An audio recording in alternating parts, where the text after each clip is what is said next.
سبحان اللہ والحمد للہ ولا الہ الا اللہ سبحان اللہ والحمد للہ ولا الہ الا اللہ۔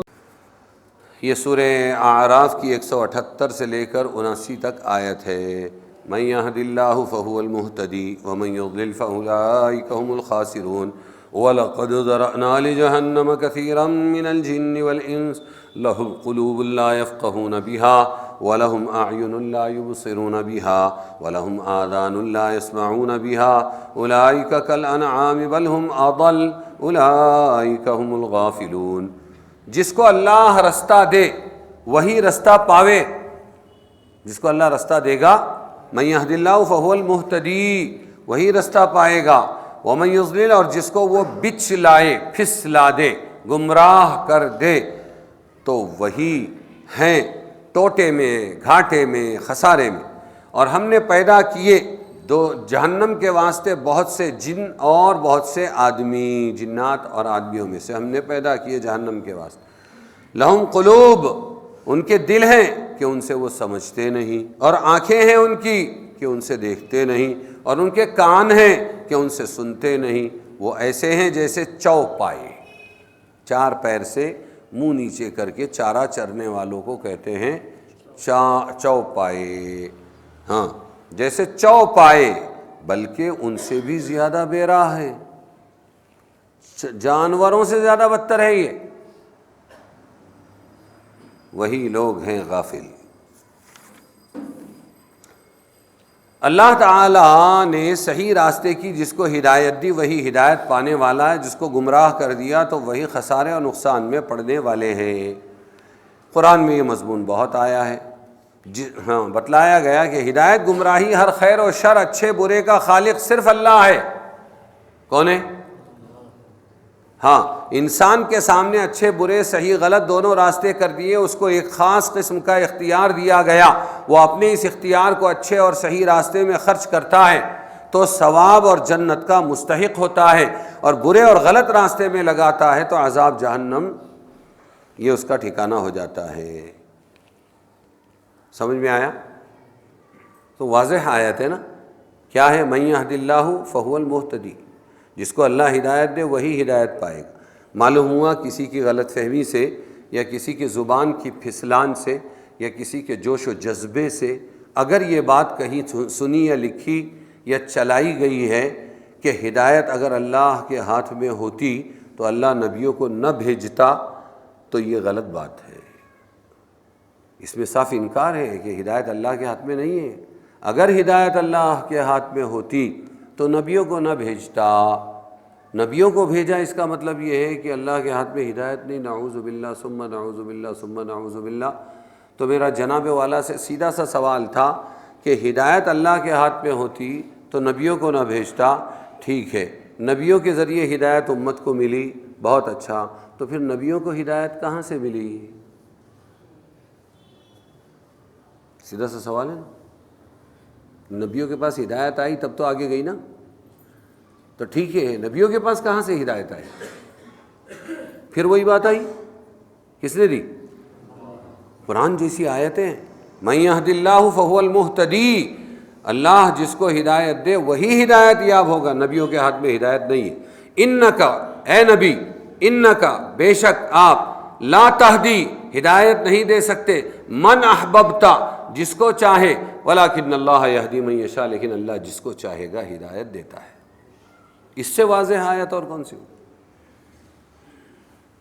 تو بعض مرتبہ ہم جیسے لوگ دین زندہ کرنے اور لوگوں کو سمجھانے کے جذبے میں، ہم بھی تو انسان ہیں نا، ہاں، بعض ہماری سوچ، ہماری فکر، ہماری آئیڈیالوجی، ہمارے ذہن کا جھکاؤ، ہمارے دل کا میلان، یہ بھی شامل ہو کر بنی ہوئی بات کو بگاڑ دیتا ہے۔ اس میں دین کا کوئی قصور، اس لیے ہمیں کنٹرول رکھنا چاہیے اپنے آپ۔ جی، یہ کیوں ہوتا ہے؟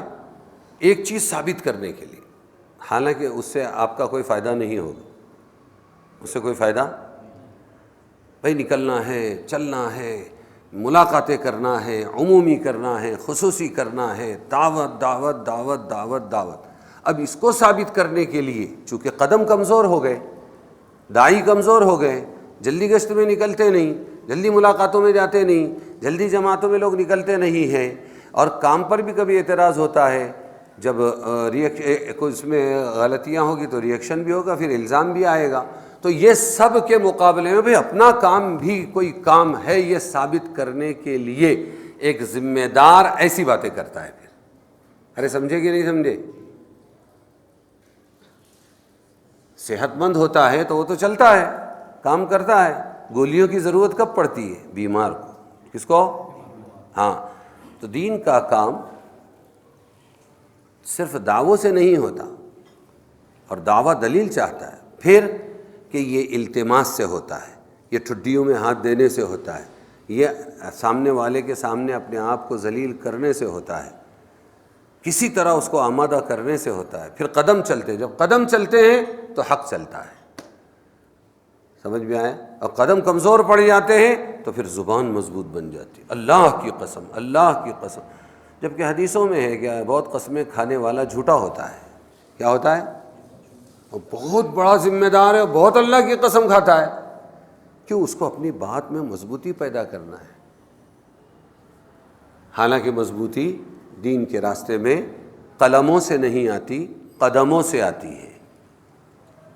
ہاں، بعض لوگ اس کام کا ساتھ دینے کے لیے، یہ سائیڈ ہو یا وہ سائیڈ، ساتھ دینے کے لیے میڈیا کا استعمال کر رہے ہیں، اس پر جو ایک ایک کلپ بنا کر ڈال رہے ہیں، اس پر جو ایک ایک یوٹیوب پر وائرل کر رہے ہیں۔ میں ان کو بلا کے پوچھتا ہوں، میں ان کو کہتا ہوں اس سے کوئی فائدہ ہونے والا نہیں میاں، یہ قلموں کا کام نہیں ہے، تو آپ کے یوٹیوب سے کیسے دین زندہ ہوگا؟ یہ جتنا دین زندہ ہوا ہے اس دعوت کے راستے میں وہ قدموں سے ہوا ہے۔ کیسے ہوا ہے؟ اور یہ بھی سمجھایا کہ مہاراشٹر کے ایک صاحب تھے، بہت اچھے قلم کار تھے وہ، اور وہ ایک پرچہ نکالتے تھے مولانا، اور ڈائریکٹ اوپر پہنچتے تھے کہ ہم تمہارے ساتھ نہیں رہیں گے، صوبے والوں کے ساتھ، سیدھا اوپر، اور پہنچے، حضرت جی السلام علیکم، میں فلانی جگہ سے آیا ہوں، اور یہ دیکھیے میں نے دعوت و تبلیغ کی، اتنی زبردست تعریف کی ہے میرے مضمون میں۔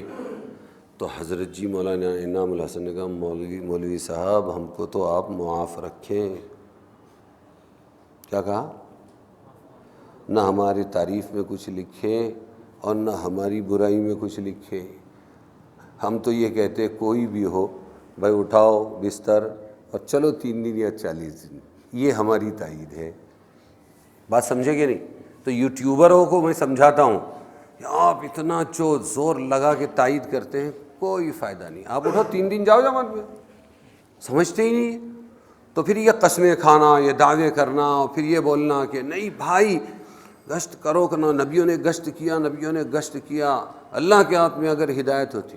پھسل گئے بھائی، ہاں پھسل گئے، غلطی ہو گئی، مان لو اس کو، صاف دلیلیں ہیں قرآن پاک کی، بھائی قرآن سے بڑا نہیں ہو سکتا، نعوذ باللہ ثم نعوذ باللہ۔ تو اگر کوئی میری تائید بھی کرے قرآن کے خلاف تو مجھے ہوش آ جانا چاہیے، اور میں نے یہ کہنا چاہیے کہ بھائی خود بھی جہنم میں مت جاؤ اور مجھے بھی جہنم میں مت ڈالو، میں بندہ ہوں، مجھے بندہ رہنے دو۔ یہ صفت تھی صحابہ میں۔ فَإِنْ آتَيْتُمُوهُنَّ قِنْطَارًا فَلَا تَأْخُذُوا، کیا ہے پوری آیت؟ اگر تم نے کسی عورت کو ایک ڈھیر بڑا سونے کا چاندی کا دیا ہے، کاہے میں؟ مہر میں، تو خلا کے وقت میں وہ واپس مت لو۔ کیا ہے وہ آیت؟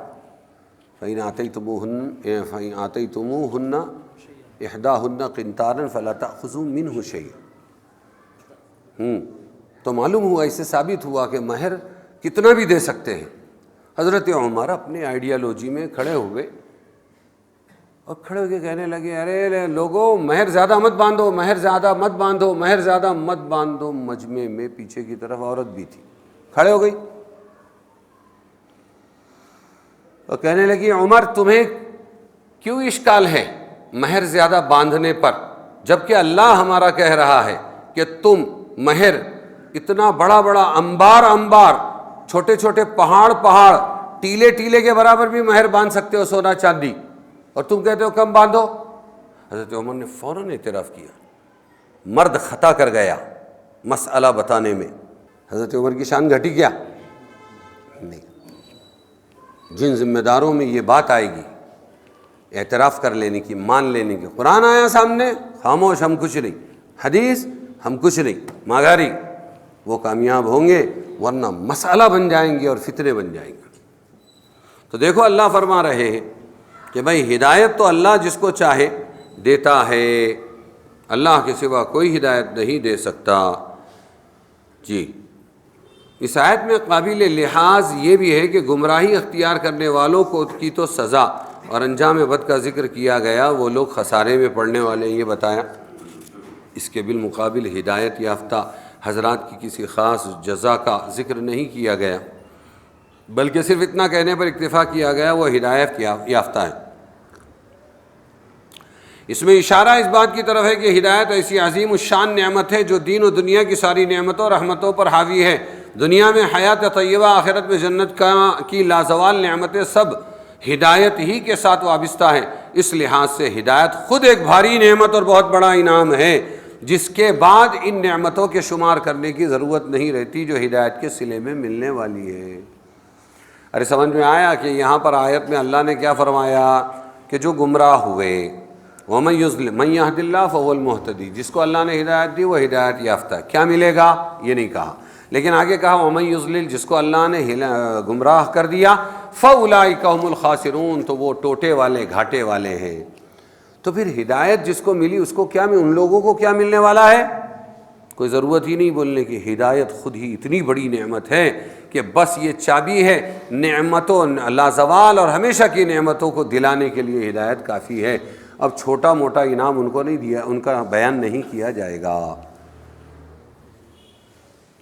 جب اللہ نے کسی کو ہدایت یافتہ کا خطاب دے دیا تو اس کو دین و دنیا کی ساری نعمتیں حاصل ہو گئی، ہدایت مل گئی تو ساری نعمتیں مل گئی۔ اس لیے ہر نماز کی ہر رکعت میں یہ مانگنا ضروری ہے، اہدنا الصراط المستقیم، ہدایت دے ہم کو صحیح راستے کی۔ اسی لیے بزرگان سلف نے فرمایا اللہ تعالیٰ کا ذکر عبادت خود ہی اپنی جزا اور اللہ تعالیٰ کی عظیم الشان عطا ہے۔ جو شخص ذکر اللہ میں مشغول ہے وہ اسی وقت اللہ تعالیٰ کا انعام نقد پا رہا ہے۔ آخرت جنت کا انعام دوسری نعمت ہے، جزاء من ربک عطاء۔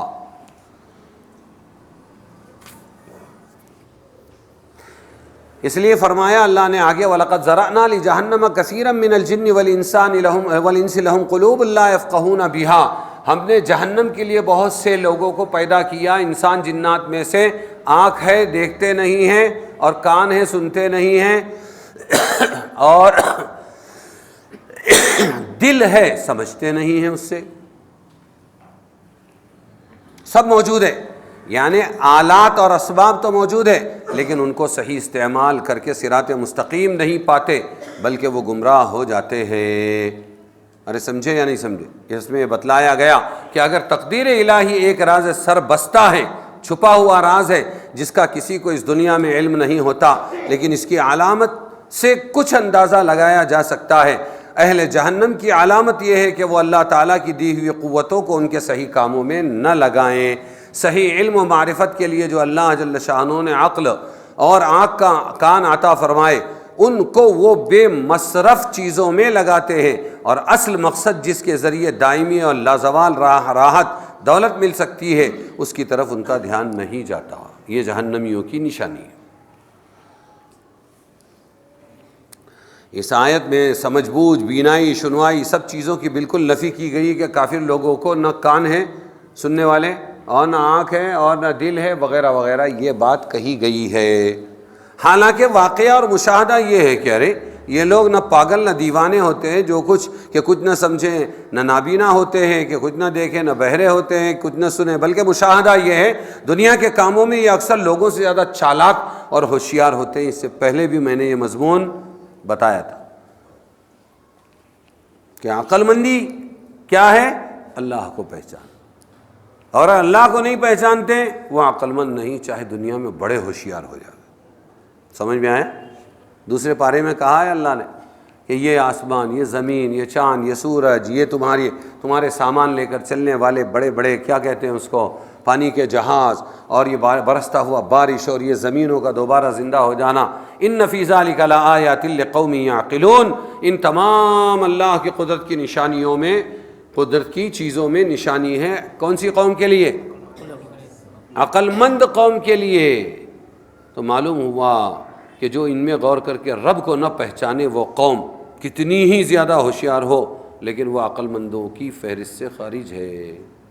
ایمان والے سب سے بڑے عقل مند ہیں کہ اپنے محسن کو پہچانتے، مگر بات یہ ہے کہ اللہ تعالیٰ نے اپنی مخلوقات میں سے ہر مخلوق کے اندر اس کی ضرورت کے مطابق اس کے مقصد حیات کے مناسب عقل و شعور رکھا ہے۔ جن چیزوں کو ہم بے عقل، بے حس، بے شعور کہتے ہیں سمجھتے ہیں، در حقیقت وہ بھی ایک حس اور ادراک اور عقل و شعور رکھتی ہے، البتہ یہ چیزیں ان میں سے اسی مقدار سے جو مقدار ان کے مقصد وجود کو پورا کرنے کے لیے کافی ہو۔ سب سے کم عقل و شعور اور حس جمادات یعنی مٹی پتھر میں ہوتی ہے، اس میں بھی حس ہوتی ہے، جن کو نہ کچھ بڑھنا ہے، پتھر کو بڑھنا نہیں ہے، نہ اپنی جگہ سے نکلنا ہے، نہ چلنا ہے، نہ پھرنا ہے، وہ اتنی قلیل ہے کہ ان میں حیات کے آثار کا پہچاننا بھی بہت دشوار ہے۔ حس ہے لیکن بہت کم ہے، اس سے کچھ زائد نباتات میں ہیں، ان کو بڑھنا ہے، گھاس پھوس کو بڑھنا ہے تو ان کی حس سمجھ میں آتی ہے کہ ہاں یہ بڑھ رہے ہیں، 40 دن میں ایک پودا تیار ہو جاتا ہے، 2.5 مہینے میں ٹماٹر لگ جاتے ہیں، سمجھ میں آیا؟ تو ان میں بھی حس ہے لیکن وہ پتھر اور مٹی سے ذرا زیادہ ہے، سمجھ میں آیا؟ بڑھنا پھلنا پھولنا ہے، اسی کے مناسب عقل و ادراک ان کو دے دیا گیا، جس کو جتنی ضرورت تھی اتنا دیا۔ اس کے بعد حیوانات کا نمبر ہے، جانوروں کا نمبر ہے کہ ان میں بھی شعور ہے، جن کے مقصد وجود میں بڑھنا بھی داخل ہے، چلنا پھرنا بھی ہے، اور چل پھر کر اپنی غذا حاصل کرنا بھی ہے، اور نقصان دینے والے مضر مہلک چیزوں سے بچنا بھاگنا بھی، اور نسل پیدا کرنا بھی، یہ شعور بھی ان کو دے دیا، تو وہ نسل برابر بڑھاتے رہتے ہیں، سمجھ میں آیا؟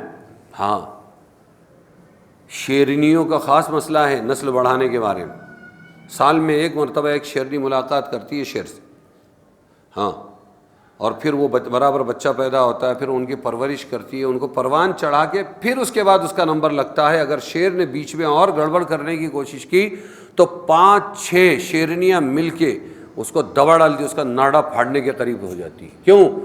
سسٹم اللہ کا جو ہے اس کو بگاڑ رہا ہے۔ نسل بڑھانا ہماری ذمہ داری ہے، کیا ہے؟ شیرنیوں کو احساس ہے، بولو اس کا۔ تو نسل پیدا کرنا بھی ہے، اس لیے ان کو جو عقل و شعور ملا وہ اوروں سے زیادہ ملا، جانوروں کو نباتات سے، گھاس پھوس سے، پودوں سے زیادہ ملا، اور ان کو پتھروں سے زیادہ ملا، لیکن ہر ایک میں شعور ہے، مگر اتنا ہی جس سے وہ اپنے کھانے پینے، پیٹ بھرنے، سونے جاگنے وغیرہ کا انتظام کر لے، دشمن سے اپنی جان بچا لے۔ سب کے بعد انسان کا نمبر ہے کہ انسان کو بھی اللہ نے عقل و شعور دیا، لیکن اس کا عقل و شعور سب سے بڑا ہوا ہے۔ جتنے کے لیے وہ عقل و شعور ہے، کھانا پینا، اپنی حفاظت کرنا وغیرہ وغیرہ، نقصان سے بچنا، اس کے بعد کیا ہے؟ وہ یہ کہ اپنے پیدا کرنے والے اور اپنے پالنے والے کو پہچانے، یہ اس کی ذمہ داری ہے، کس کی؟ انسان کی۔ یہ شعور دیا ہے اس کو، اس کی مرضی کے مطابق چلے، اس کی ناپسندیدہ چیزوں سے پرہیز کرے، ساری مخلوقات کے حقائق پر نظر ڈالے اور ان سے کام لے، اور ہر چیز کے نتائج عواقب کو سمجھے، کھرے کھوٹے، اچھے برے کو پرکھے، برائیوں سے بچے، اچھائیوں کو اختیار کرے۔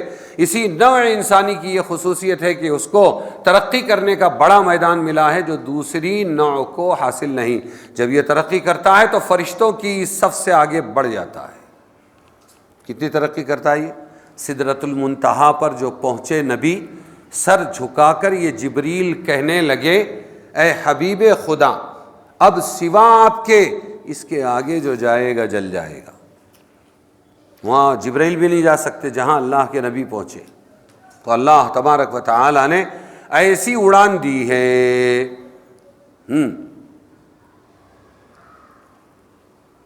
اسی کی یہ خصوصیت ہے کہ اس کے اعمال افعال پر جزا و سزا ہے، سزا بھی ملتی ہے، جزا بھی۔ اسی لیے اس کو عقل و شعور تمام انواع مخلوقات سے زائد ملا، تاکہ وہ عام حیوانات کی سطح سے بلند ہو کر اپنے مقصد وجود کے مناسب کاموں میں لگے، اللہ تعالیٰ کی دی ہوئی مخصوص عقل، شعور، اس کی بخشی ہوئی بینائی، شنوائی کو اسی کام میں صرف کرے، اور نہیں کرتا ہے تو ارے پھر وہ چوپایا ہے. اسی لیے کہا یہ چوپایوں جیسے ہیں، سمجھے؟ بل ہم اضل، بلکہ ان سے زیادہ گمراہ ہے. زیادہ دیکھے کیا فائدہ ہوا تیرے کو؟ جب یہ حقیقت سامنے آ گئی تو ایک انسان کا سمجھنا، دیکھنا، سننا دوسرے جانوروں کے سمجھنے، دیکھنے، سننے سے مختلف ہونا چاہیے. اگر اس نے بھی صرف انہی چیزوں میں اپنی عقل، بینائی، شنوائی کی طاقت کو لگا دیا جن میں دوسرے جانور لگاتے ہیں، اور جو کام انسان کے لیے مخصوص تھا کہ ہر چیز کے نتائج و عواقب پر نظر رکھے اور برائیوں سے بچے، بھلائیوں کو اختیار کرے، ان پر دھیان نہ دیا، اس کو باوجود عقل رکھنے کے بے عقل، اور باوجود بینا ہونے کے، دیکھنے والا ہونے کے نابینا، اور باوجود سننے والا ہونے کے بہرا ہی کہا جائے گا. اس لیے اللہ نے فرمایا لہم قلوب، ان کے دل ہے وہ سمجھتے نہیں اس سے، آنکھیں ہیں جسے دیکھتے نہیں، کان ہیں سنتے نہیں. بلکہ دوسری جگہ قرآن میں صمٌ بکمٌ عمیٌ فہم لا یعقلون کا، گونگے، بہرے، گونگے اور اندھے کہہ دیا.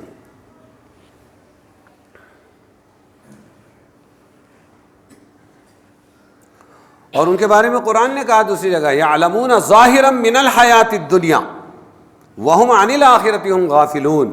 ہم مانتے ہیں کہ یہ دیکھتے بھی ہیں، یہ سب دنیا خالی کھاؤ کھجاؤ بتی بھجاؤ والے لوگ ہیں یہ، کہ یہ دنیا کی زندگی کے ظاہر کو دیکھتے ہیں، خالی آخرت سے غافل ہے. یہ بھی کوئی زندگی ہے؟ آخرت کی زندگی نہیں ہے جانوروں کے لیے. سینگ والی آئے گی بکری، اور بغیر سینگ والی بولیں گی اس نے مارا تھا میرے کو، اچھا اس کو سینگ دو، اس کی سینگ نکالو، چلو بدلہ، مارا ماری ہو گئی، انصاف مل گیا، ترابا، مٹی بن جاؤ. جانوروں کو اللہ مٹی بنا دے گا. کیوں؟ ان کے لیے آخرت کی زندگی ہے ہی نہیں نا. اب یہ اللہ کو نہ مان کر آنکھ، کان اور دل کو استعمال نہ کر کے کیا ہو گیا؟ یہ ان جیسا ہو گیا. حالانکہ اس کا استعمال کر کے اپنے رب کو پہچاننا چاہیے تھا. اللہ فرماتے ہیں کہ یہ لوگ بڑے روشن خیال تھے، وَكَانُوا مُسْتَبْصِرِينَ، یہ بڑے روشن خیال لوگ تھے، مگر چونکہ ان کی دانائی بینائی کا سارا مصرف صرف اتنا ہی رہا جتنا عام جانوروں کا ہوتا ہے، کہ اپنے تن بدن کی خدمت کر لے، روح کی خدمت کر لے، اس کی راحت کے متعلق کچھ نہ سوچا نہ دیکھا. اس لیے وہ ان معاشیات اور عمرانیات میں کتنی ہی ترقی کر لے، چاند اور مریخ کو فتح کر لیں، مصنوعی سیاروں سے دنیا کی فضا کو بھر دیں، لیکن یہ سب خدمت صرف تن بدن کے ڈھانچے اور پیٹ کی ہے، اس سے آگے نہیں، جو روح کے لیے دائمی چین اور راحت کا سامان بنے. اس لیے قرآن ان کو اندھا بہرا کہتا ہے، اور اس آیت میں ان کے سمجھنے اور دیکھنے سننے کی نفی کرتا ہے. مطلب یہ کہ ان لوگوں کو جو سمجھنا چاہیے تھا وہ نہیں سمجھے، جو دیکھنا چاہیے تھا وہ نہیں دیکھا، جو سننا چاہیے تھا وہ نہیں سنا، اور جو کچھ سمجھا دیکھا سنا وہ عام حیوانات کی سطح کی چیزیں تھیں، جن میں گدھا، گھوڑا، بیل، بکری وغیرہ سب برابر ہے. تو سب سے بڑی عقل مندی، سب سے بڑی بینائی، دیکھنا، سب سے بڑا سننا، سب سے بڑا سوچنا اور سب سے بڑا بولنا، یہ سب صلاحیتوں کا سب سے بڑا مظہر کیا ہے؟ اپنے رب کو پہچاننا. اسی لیے آیت مذکورہ کے آخر میں ان لوگوں کے متعلق فرمایا اولئک کالانعام، یہ سب کیسے؟ یہ لوگ چوپایوں کی طرح ہیں کہ بدن کے صرف موجودہ ڈھانچے کی خدمت میں لگے ہیں. کیا کرتا ہے صبح سے شام تک جانور؟ کھا کھا کھا کھا کھا، اور کیا کرتا ہے؟ ڈھانچے کی خدمت. روٹی اور پیٹ ان کی فکر کی آخری معراج ہے.